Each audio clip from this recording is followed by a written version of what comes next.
yeah, man, I've seen Skate Lummox. He come up there and ollied up on an SVT rig and was all like, ba-dum, dum, dum, dum, dum, dum, man, had two wheels out, man, 2 wheels out of the pool, you know.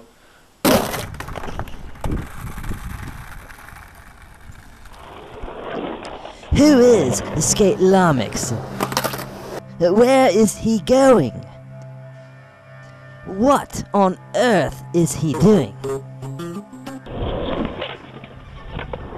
His wild style writing techniques and fashion sense have inspired the generations. Strange sightings, satanic associations, his connection to these colossal ruins, ruinous behaviors, 20th century meteor icons, but for what purpose? Primitive burial chambers? Fast food restaurants? And if he is a purveyor of fine peanuts, so be it. Without, too much research, really, it was decided that these monoliths were composed by aggressive road warrior types bent on destruction of public property. But more importantly, who hears this musical theme that seems to be his constant companion?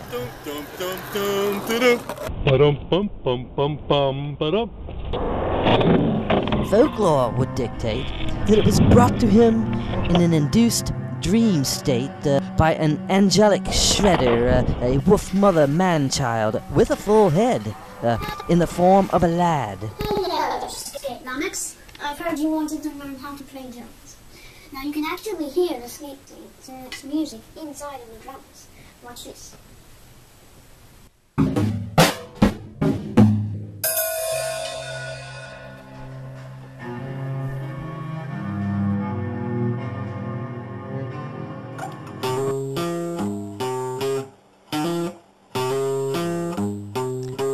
The original recording that fostered his breakout popularity is heard here. But some dubious scholars, ancient theoretical people, suggest the music power of sk8 lummox goes much deeper, longer than originally anticipated. Well, yeah, you know, sk8 lummox is like, you know, history in the future. I mean, there's the music, the music, all over the thing. Now, for example, in this piece, this popular piece, you can hear it in the music throughout.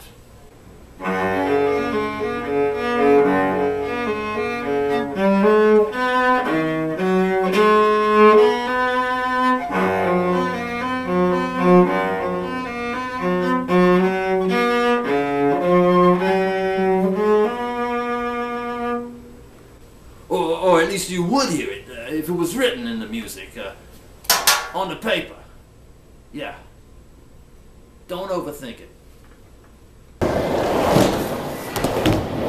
Faraway cultures had embraced the theme for ritualistic dances.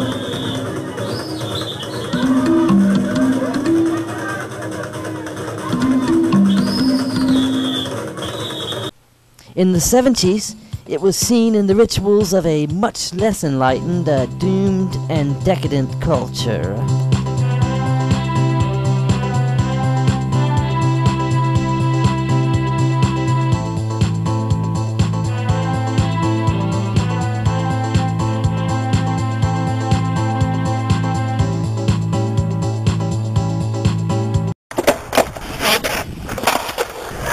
There was even a legal kerfuffle when a British garage band, Pink Floyd, pocketed a full fist from a cheap knockoff of what was clearly the intellectual property of sk8 lummox.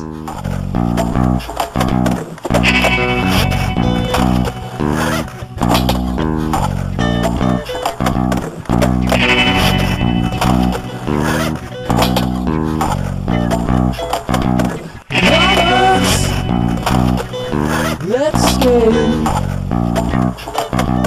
He's got not late, but every day you know he can't wait. Lummox, old school, but he captured audiences and several small animals along the way. The way, the way, the way.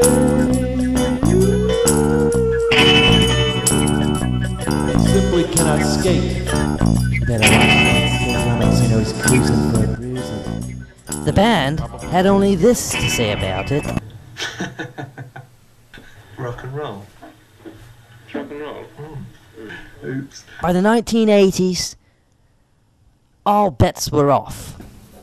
Yeah, I got this one after I beat up my daddy in a bar fight. Don't mess with me. That's what I'm saying. And I love Skate Lummox music, man. It's a great song. It's a great song. I suppose we did kind of borrow a little bit for our hit, our regional hit. You're clucking real fine there, pretty red hen. Won't you come with me to the rabbit supper?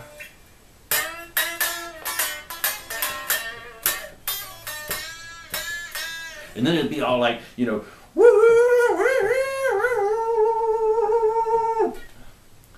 I mean, you know, it ain't plugged in. Go ahead and wet your beak. Even one-hit wonders like Louis van Beethoven were posthumously staking claim to the theme. So you see, throughout the ages, the music, the theme of Skate Lummox has been there. In fact, this early Beethoven manuscript, the piano piece Für Elise, the original dedication, one can clearly see, was for a lummox.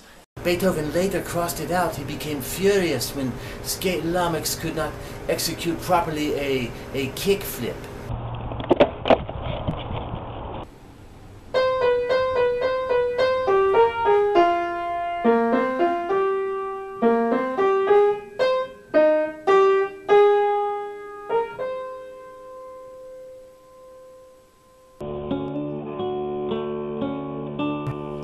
And one would question whether this famous sighting is indeed a hoax.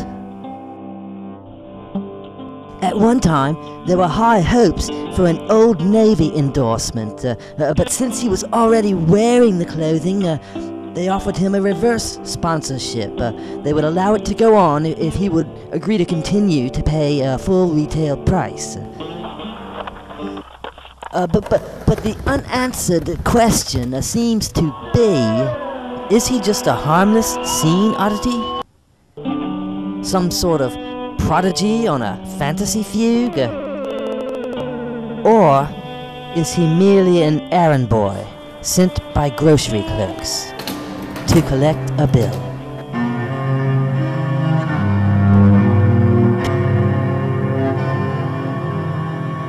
Oh no! Oh no!